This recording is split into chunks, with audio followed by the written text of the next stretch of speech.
partir du moment où on a notre date de procès, qu'on souhaiterait plus rapide, on le souhaiterait tous. La victime est assignée. Il y aura une rencontre préalable à ça. La victime va être préparée. Elle va réécouter son vidéo, si elle a fait une vidéo, ou relire sa déclaration. Moi, j'aime bien aller visiter les salles de cours avec les victimes pour voir où elles vont être, où l'accusé va être, où l'avocat de la défense, le juge, moi-même, où je vais être.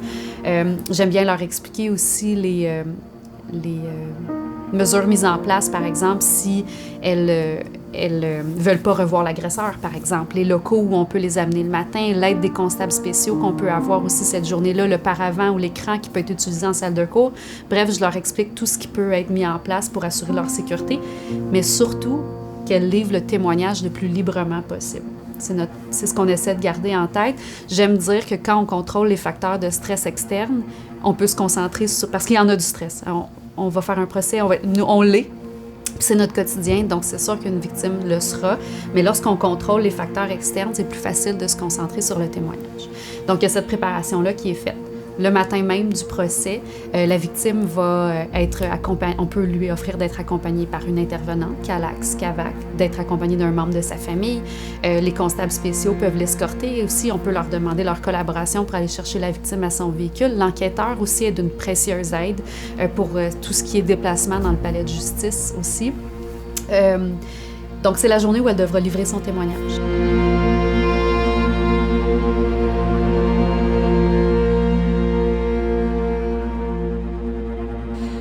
En fait, quand un procès est fixé, évidemment, le procès est fixé dans un certain délai. Habituellement, le procureur ou l'enquêteur va, dès le moment de la fixation du dossier, communiquer avec la victime pour la visée de la prochaine date. Avant le procès, on va prévoir une rencontre de préparation pour la victime. On s'entend que c'est pas un témoin professionnel. Même de toute façon, même les policiers qui témoignent plus souvent qu'une victime vont être préparés à procès. Donc, cette rencontre préparatoire-là se fait environ 1 semaine ou 2 avant le procès. Dans le cadre de cette rencontre-là, je répète un peu mes informations de ma première rencontre parce que, comme je disais, ils n'ont pas souvenir de la moitié des choses que je leur ai racontées, ce qui est tout à fait normal. Donc là, je répète un peu, c'est quoi le processus? C'est quoi le processus à l'étape du procès?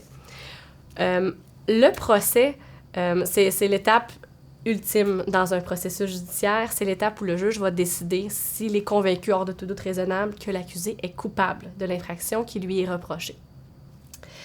Dans le cadre du procès, la poursuite présente sa preuve en premier. Dans la majorité de nos cas en violence sexuelle et en violence conjugale, notre preuve se résume à la plaignante. Donc, on débute avec le témoignage de la plaignante. C'est la poursuite qui pose ses questions en premier dans le cadre de son interrogatoire, avec des questions ouvertes. Avec ces questions-là, on tente d'emmener la plaignante à raconter du mieux qu'elle le peut le récit qu'elle a vécu. On ne s'attend pas à ce qu'elle nous défile son récit du début à la fin avec « OK, explique-moi qu'est-ce qui s'est passé ». On lui pose des questions. « OK, mais après ça, qu'est-ce qui s'est passé? Qu'est-ce qui s'est dit? Comment ça s'est fait? Qui était là? » Qu'est-ce qui s'est fait? Dis-moi avec quel geste ça s'est poursuivi. Donc, nos questions, le procureur qui est là pose des questions pour l'emmener à détailler sa version pour que le juge ait le portrait le plus complet de ce qui s'est passé. Après l'interrogatoire en chef, il y a le contre-interrogatoire de la plaignante. Ce contre-interrogatoire-là, fait par l'avocat de l'accusé, consiste en des questions qui sont plus directes. Moi, je vais avec des qui, quand, où, quoi, comment. La défense va dire « est-ce exact? N'est-il pas vrai? » Ce sont des questions qui se répondent par oui ou non. C'est pas une partie de plaisir.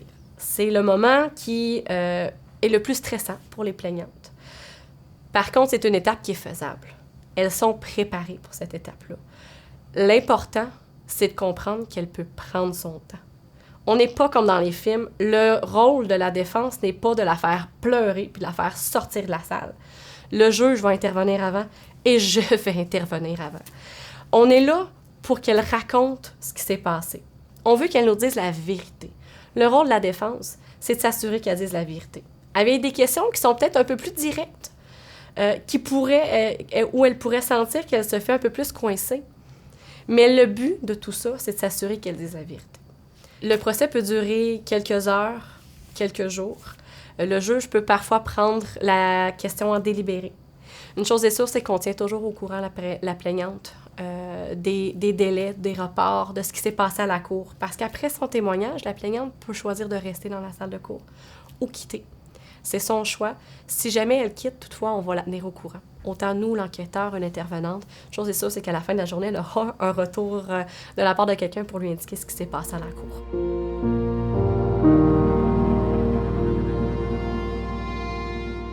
Ça peut dépendre des dossiers, ça peut dépendre des procès. C'est surtout la longueur du procès qui va avoir un impact sur la longueur du délibéré. Si un procès dure une demi-journée, il se peut que le juge prenne sa pause du dîner pour réfléchir à la question, puis revenir en après-midi avec son jugement.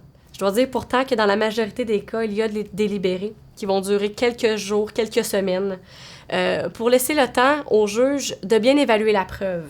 Parce que le rôle du juge n'est pas nécessairement facile et la tâche est ardue au niveau de la poursuite, au niveau du fardeau de preuve qu'on doit démontrer. En fait, en 2016, la Cour suprême a rendu la décision de Jordan mettant des plafonds pour la poursuite pour atteindre la finalité dans un dossier judiciaire. Ce que la Cour suprême souhaite, c'est que les dossiers criminels soient traités le plus rapidement possible. Parce qu'évidemment, il y a un stress qui est occasionné au niveau des plaignants, des témoins, mais il y a également un stress qui est indu au niveau des accusés qui font face à des accusations. Donc, la Cour suprême a demandé aux différentes poursuites à travers le Canada de gérer leurs dossiers afin qu'ils soient traités plus rapidement. Dans l'éventualité, ce que la Cour suprême mentionne, dans l'éventualité où on atteint les plafonds suggérés, soit de 18 mois et de 30 mois, à ce moment-là, il peut y avoir une requête à la Cour par la défense mentionnant que les délais dans lesquels le dossier a été traité sont déraisonnables. Cette requête-là sera jugée à son mérite. C'est pas parce qu'on dépasse le délai de 18 mois ou de 30 mois que nécessairement le dossier prend fin sans qu'il y ait jugement. Le juge va donc se pencher sur la requête et les arguments de la défense pour voir si effectivement les délais dans le cas précis sont déraisonnables. Avant l'arrêt Jordan, il y avait aussi des arrêts de procédure possibles pour délais déraisonnables, mais la Cour suprême a mis des plafonds clairs suite à cette décision-là.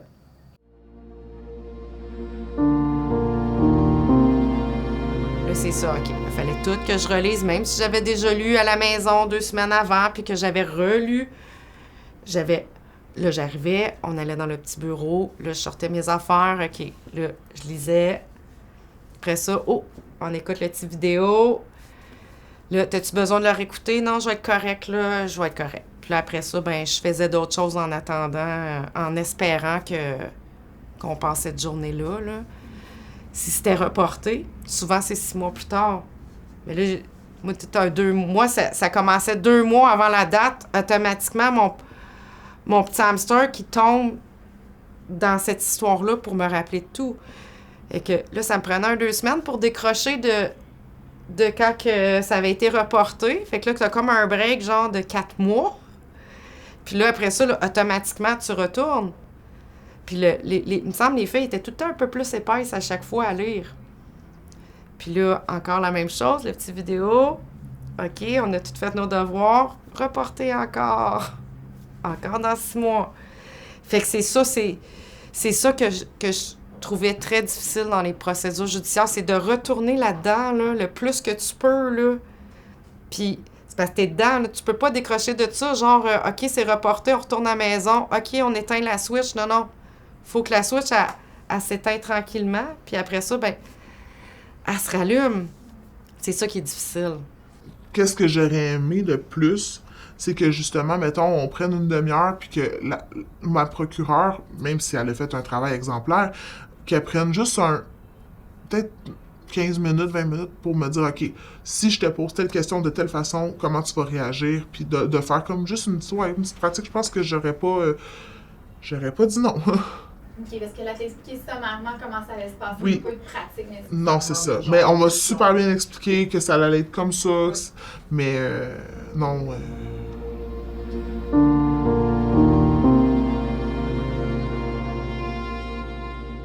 C'est la journée où nous, on agit, donc on procède à l'interrogatoire de la victime, donc on l'aide à raconter son récit par des questions qui sont objectives. On ne peut pas être suggestif dans nos réponses, mais tout ça, la victime le sait avant qu'on commence. Ensuite, la victime va subir le contre-interrogatoire. C'est probablement le bout le moins... Pas probablement, c'est le bout le moins agréable dans l'histoire, dans toute l'étape du procès. C'est le moment aussi... Ce moment-là est probablement le moment, lorsque la victime est à la maison, avant de décider d'aller porter plainte, de se dire est-ce que je le fais ou est-ce que je le fais pas, parce qu'il y aura un contre-interrogatoire. Parce qu'on a tous vu des films, parce qu'on a tous vu des séries où il y a des contre-interrogatoires, et c'est le moment qui est le plus stressant, disons-le, de se faire poser des questions pour jouer avec nos souvenirs, mais on est préparé à ça. Une victime va être préparée à un contre-interrogatoire. On va avoir avec elle regarder les points les plus faibles, les failles dans la mémoire, d'expliquer à une victime que si elle ne connaît pas une réponse, c'est correct de dire « je le sais pas ». C'est correct de dire « je m'en souviens pas ». On ne doit pas avoir une réponse à tout pour faire condamner quelqu'un. C'est faux de croire ça. Une fois que le contre-interrogatoire est terminé, la présence de la dame est plus nécessaire. Elle peut rester si elle le souhaite. Elle peut quitter aussi. Nous, on s'assure de faire le lien avec elle, avec l'enquêteur aussi, pour lui expliquer, voici, les étapes après ont été telles, à telle date, c'est reporté, on vous tient au courant de ce qui se passe. Ça, c'est sûr, c'est systématique que je contacte une victime après qu'elle ait quitté la journée du procès. Je ne vous l'ai pas dit, mais lorsque la victime témoigne aussi dans notre preuve, la preuve de la poursuite, c'est le moment où on va présenter l'entièreté de notre preuve, pas juste la victime. On va présenter des photos si on en a, des dossiers médicaux, des témoins indépendants, des appels au 911. Tout ce qu'on peut recueillir dans un dossier de violence sexuelle va être présenté. Toute notre preuve va être présentée. J'explique toujours à la victime que notre preuve en poursuite, c'est comme de faire un casse-tête. Je vais présenter toutes les pièces de mon casse-tête pour m'assurer que le juge comprenne bien l'image complète, le portrait complet de mon puzzle. Parce que quand la victime rentre dans la salle de cour et qu'elle raconte son histoire, le juge ignore de quoi on va parler. Ce qu'il sait, c'est qu'il y a un accusé qui s'appelle Monsieur X, il y a une victime qui s'appelle Madame Y, et que cette personne-là est accusée, par exemple, d'agression sexuelle sur Madame Y. C'est ce que le juge sait. Donc, moi, avec ce puzzle-là, je dois convaincre le juge, hors de tout doute raisonnable, que la personne a commis l'infraction. Après ça, bon, je répète, il va avoir la défense. Lui va présenter lui-même son témoignage. Il va présenter ses témoins, ses photos. On est à l'ère des textos. Il y a des textos qui sont présentés dans la grande majorité des procès, d'une partie comme de l'autre. Et nous, notre travail, c'est de contre-interroger aussi les témoins de la défense, l'accusé aussi. On doit faire ça dans les règles de l'art. On a des directives. On pose les questions de manière juste. On ne veut pas tromper. On veut pas... notre objectif n'est pas de gagner un procès en étant malhonnête. Donc, on doit poser des questions comme un avocat de la défense le ferait avec une victime. C'est de cette façon-là qu'on va poser des questions à un accusé également. Les sujets ne sont pas infinis, en ce sens où très souvent dans des dossiers de violence conjugale, on a beaucoup de matière, on a beaucoup d'informations qui nous proviennent de la victime. On va utiliser nous aussi ces informations-là pour contre-interroger l'accusé. Est-ce que la femme peut s'attendre à ce qu'il y ait des objections? Tout à fait. S'il y a des choses qui se passent qui sont tout à fait. On est régi par le code criminel. On a la loi sur la preuve également, qui fait en sorte que quand une question est illégale, on s'objecte. Quand l'atmosphère devient désagréable, quand on a un avocat de la défense qui repousse les limites un petit peu de ce qui peut être toléré dans une salle de cour, on va intervenir. On est là pour représenter les intérêts de madame. Notre objectif, c'est la recherche de la vérité. Pour connaître cette vérité-là, il faut permettre à une victime de témoigner de façon adéquate. On ne laissera pas par... Et un juge non plus, un juge aussi va intervenir. S'il voit que l'atmosphère, par exemple, ne permet pas à madame de répondre de façon adéquate aux questions, qu'elle est intimidée ou qu'on la bombarde avec des questions à double négation, n'est-il pas exact de dire que ce n'est pas? Oh, attendez, là, on va réfléchir à... La réponse était oui ou c'était non à une double négation comme celle-là. Et si on voit que la victime ne comprend pas une question, on peut s'objecter aussi de dire, écoutez, ce qu'on cherche, c'est la vérité ici.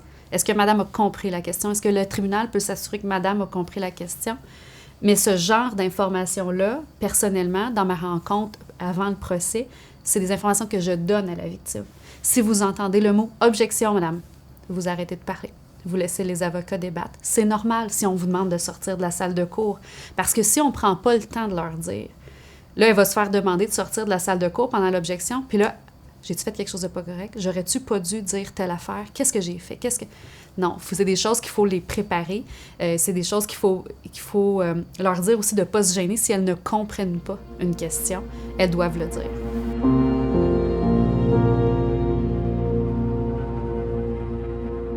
Pour mon premier procès, je sais qu'il s'est fait contre-interroger. OK.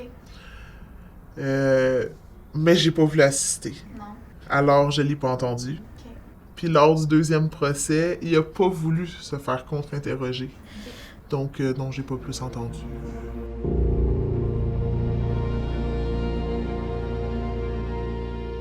On leur présente les différentes avenues possibles, le télétémoignage, la salle dont vous faites mention, les paravents, les écrans qui peuvent être mis en place dans la salle de cours, la personne de confiance qu'on peut demander aussi. C'est pas des outils qui peuvent toujours être acceptés. On leur présente que c'est des demandes qu'on peut faire à la cour, qu'ultimement, c'est pas nous qui décidons si ces demandes-là vont être acceptées ou pas. Mais on leur présente, par exemple, le chien d'accompagnement. Il y a certains corps policiers qui ont ce service-là. C'est pas tous les corps policiers, donc on peut pas, malheureusement, il y a pas des chiens à l'infini non plus, il y en a quelques-uns. Mais c'est des outils qu'on peut présenter aux victimes. D'être accompagné par l'enquêteur pour ses déplacements dans le palais. Tout ce qui permettrait à la victime de se sentir en sécurité, ça m'arrive régulièrement que des victimes me disent « Moi, j'ai pas de problème à le voir, mon agresseur. Aucun problème, je suis rendue là. » Je dis « Écoutez, entre le voir dans le corridor puis de témoigner alors qu'il est là dans votre environnement, il y a quelque chose de supplémentaire. Moi, je vous conseillerais le paravent. Je vous conseillerais qu'on fasse la demande. » Ah, ils vont me dire « Ah ouais, t'as raison, je pense qu'on va le faire. » Puis souvent, dans le 3/4 du temps, ils vont me dire « Finalement, t'as bien fait de me conseiller de le prendre. C'est vrai que c'est une chose de le voir, mais de témoigner alors qu'il est là, c'est une autre. » Est-ce que tu sais la raison pourquoi c'est accepté des fois puis d'autres non? Je vous dirais des fois où c'est accepté pratiquement d'emblée lorsqu'on a des victimes mineures. Ça va de soi qu'on peut demander le télétémoignage, qu'on peut demander le paravent. Lorsqu'on a des victimes qui sont atteintes de déficience également. Lorsqu'on a des victimes où la famille fait beaucoup de pression, la famille de l'accusé ou la famille de la victime fait de la pression, il y a de la externe, pas toujours très positive, on peut demander des huis clos, donc que personne ne soit dans la salle au moment où elle va livrer son témoignage, à part les acteurs judiciaires, là, le juge, les avocats, la greffière, tout ça, pour être sûre que lorsqu'elle va livrer son témoignage, ex-beau-papa ou la nouvelle blonde de l'agresseur soit dans la salle pour entendre ce qu'elle a à dire, ce qui ferait qu'elle limiterait ce qu'elle avait à dire. Le huis clos, c'est une demande qu'on fait à la cour afin que, pour livrer le témoignage le plus franc et le plus librement possible, une victime soit seule dans la salle de cour, à l'exception des acteurs judiciaires, comme j'expliquais, le juge, les avocats, la greffière. On peut aussi toujours demander à ce qu'une personne de confiance, souvent, ça va être l'intervenante qui suit madame, on va demander qu'elle soit présente dans la salle, mais sinon, il n'y a pas l'accusé est là, mais il n'y a pas de public dans la salle de cour, donc c'est interdit au public. Une autre demande qu'on peut faire à la Cour aussi, et on le fait de façon quasi systématique, c'est les ordonnances de non-publication. C'est-à-dire qu'il n'y a aucune information qui peut être transmise dans les médias ou dans quelques réseaux sociaux que ce soit qui permettrait d'identifier la victime. Et ce qu'il faut savoir, c'est que la victime non plus ne peut pas s'identifier comme victime sur les réseaux sociaux. Elle ne pourrait pas partager un article de journal sur son agresseur et dire « Oui, c'est moi qui ai porté plainte ». Il y aura un moment, il y aura un temps pour le faire si elle souhaite, mais d'emblée, elle ne peut pas le faire elle non plus. Tant que l'ordonnance de non-publication n'est pas levée, qu'il soit coupable, qu'il soit acquitté, personne ne peut transmettre d'informations susceptibles d'identifier la victime. Mais c'est un processus qui est réversible, en ce sens qu'on peut demander de lever l'ordonnance de non-publication. La victime doit contacter le procureur qui la représentait au moment du dossier et on va s'assurer avec elle de l'accompagner dans ces démarches-là. On ne la laisse pas aller comme ça, mais c'est un processus qui peut être fait. Ces ordonnances-là sont, règle générale, faites de consentement avec la défense. À partir du moment où la défense conteste, nous, on doit prouver qu'on a besoin de ces ordonnances-là.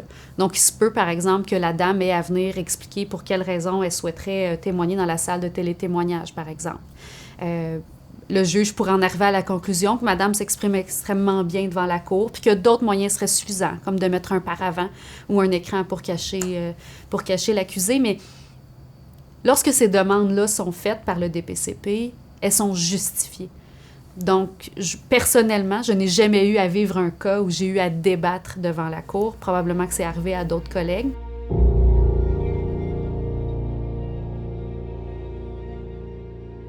De s'imaginer qu'être seule devant le juge, ça, je te dirais que c'est le bout le plus important, là.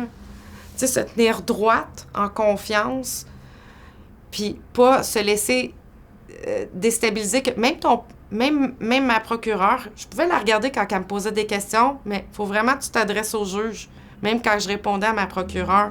Fait que faut quasiment que tu t'imagines que tu es toute seule dans une bulle avec une personne devant toi, puis tu réponds le mieux que tu peux aux questions. Quoi répondre, quoi pas répondre, je peux pas vraiment rien dire là-dessus, c'est différent d'une histoire à l'autre. Mais je sais que moi aussi, ça m'a apporté de la confiance, comme je disais, se tenir droit, regarder en avant, être, tu sais, pas être recroquevillé. Moi, c'était bien important là, d'être droite là, en confiance. Ça te donne une confiance aussi. Si une personne, mettons, se rappelle pas tout ou est dans l'émotion, tu sais, durant le témoignage, qu'est-ce que tu lui recommanderais? Faire une pause. Moi, je prendrais une pause. Excusez-moi, je t'émotive, j'aimerais ça avoir une pause. Il n'y a pas de problème, elle va l'avoir, sa pause. D'avoir des nerfs d'acier. Ouais. De vraiment se mettre hors de toi-même. Je sais pas ça se dit bien, mais comme sortir. De te mettre en mode je raconte mon histoire, mais pas de te mettre en mode je ressens mon histoire. Et comme un peu plus froid, détaché Oui. des émotions. Ouais, de te détacher de tes émotions, parce que si t'es trop dans tes émotions, tu seras pas capable de finir ton témoignage.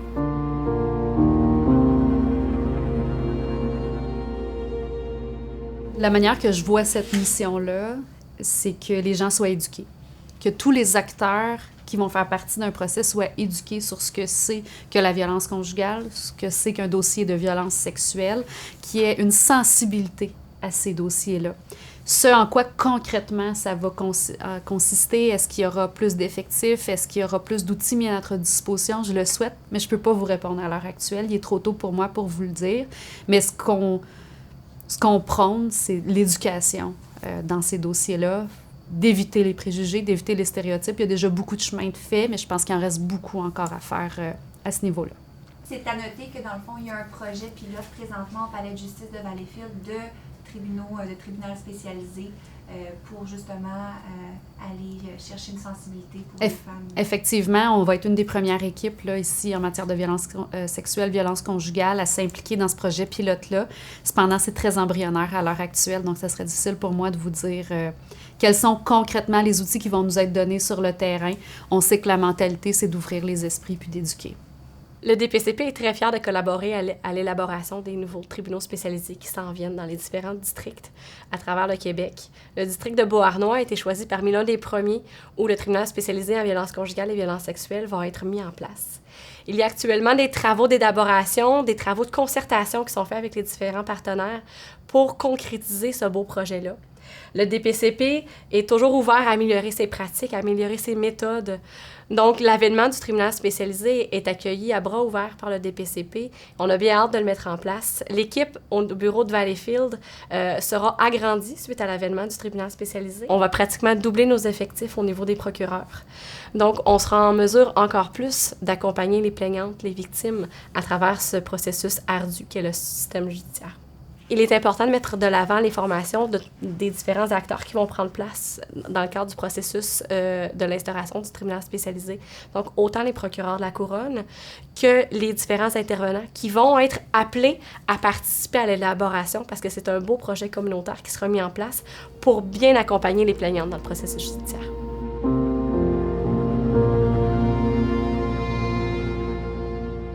Ça n'a absolument pas été à la hauteur de mes attentes. Je me dis, tant de préparation, une si bonne procureure, une si belle équipe, si préparée, que ça...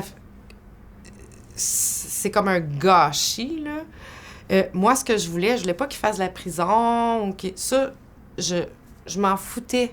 Je voulais juste qu'il soit dans le registre des délinquants sexuels. Ça, là, qu'il puisse pas avoir accès à des enfants. Moi, c'était ça que je voulais. Puis je l'ai pas eu. Ça, j'ai trouvé ça dur. Ça a été long faire le deuil. Je te dirais qu'il est même pas tout à fait encore, même. Je vis avec. J'ai évolué là-dedans. Mais je crois que j'aurais aimé ça avoir une équipe, tu sais, un juge là, qui les répercussions psychologiques, tout, qu'il soit éduqué, le juge. Ça aurait tout changé. Je suis convaincue de ça. Je ne regrette pas du tout de l'avoir fait. Je voudrais pas le revivre, mais si c'était à refaire, je le referais. Je trouve que j'ai eu une expérience positive, là, malgré tout, parce que j'ai vraiment senti que j'avais tout le monde de mon bord. Autant policiers, enquêteurs, procureurs, le juge, j'ai vraiment senti que je les avais de mon bord, que je me suis fait croire, je me suis fait entendre. Puis, je le sais que je suis quasiment en minorité là, dans les personnes qui ont des beaux en guillemets, procès. Là, je sais que je ne suis pas la seule, mais j'entends souvent en plus des histoires d'horreur quasiment. Alors, je trouve que oui, ça a été positif à ce niveau-là. Ça a été vraiment aidant de, encore là, comme je dis, de me faire croire. C'est juste ça, là, juste ça a changé énormément, beaucoup de choses, là, Puis ça m'a vraiment aussi montré que j'avais une force en moi que je connaissais pas. Pour conclure la capsule 3, finalement, ce qu'on aura envie de vous dire, mesdames les survivantes, c'est vraiment, prenez votre temps pour regarder, voir justement comment le procès ça va se dérouler, qu'est-ce qu'on va vous poser comme type de questions. Au niveau de votre témoignage, ça va être beaucoup des questions ouvertes pour voir qu'est-ce qui s'est passé. Ce qu'ils veulent faire ressortir, c'est vraiment la vérité dans tout ça, votre vérité, ce que vous avez vécu. Donc, vraiment, aller ressortir tout ça au niveau du procès. Puis au contre-interrogatoire, bien, on va vous préparer à ce contre-interrogatoire-là qui n'est pas facile. Vous allez être mis au courant d'un peu quel genre de questions peut être posées, tout ça, pour vous préparer justement à tout l'aspect un peu plus confrontant de ce segment-là. Je pense que c'est quelque chose de bien à se rappeler. En plus de toutes les mesures qui peuvent être mises en place lors du procès, on parlait du huis clos, on parlait du paravent, chien d'accompagnement. Je pense que c'est toutes des choses que c'est bien de prendre en considération tout au long puis prendre les mesures nécessaires pour vous sentir le plus à l'aise possible dans cette étape-là également.